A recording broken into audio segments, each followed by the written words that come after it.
Hi, now I'm going to show you how to do the Dutch board. It's essentially the same principle. So we're taking our foldable ruler, flexible ruler, which again, like I said before, you can do it with wire.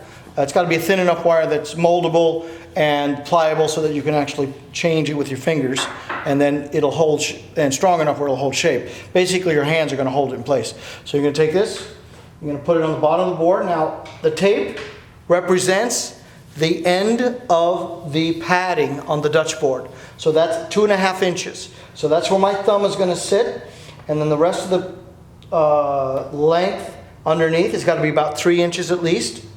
And so I push this in, and then I press down till I feel a really good connection that I have my thumb and my forefinger measuring the thickness. Then I hold it, I slip it out, I put it on the paper, hold it in place,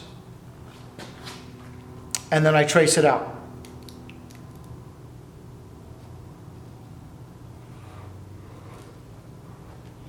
This will give me the basics as far as thickness. Again, we'll do a 1/2 inch,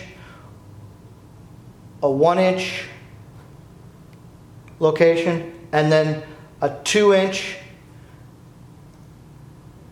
and that should be enough for me because we're going to stop at 2.5 inches. Actually, it's going to be a little bit below because your padding starts at 2.5 inches, and we don't want the front leg of the clip to impede or rest on the clip. Okay, the padding should not touch the clip, and that's why we want from 1/2 inch, 1 inch, 2 inch. That'll give us enough information, and then based on the relative profile of the other board, that's how we'll shape it so that they're both very similar in their profiles. The next thing I'm going to show you how to do is measure the offset, and it's the same exact thing. You're going to take your piece of straight edge, you're going to place it along the center line. You'll see the dark wood down the center, and that's called the stringer. So you're going to place it along the stringer.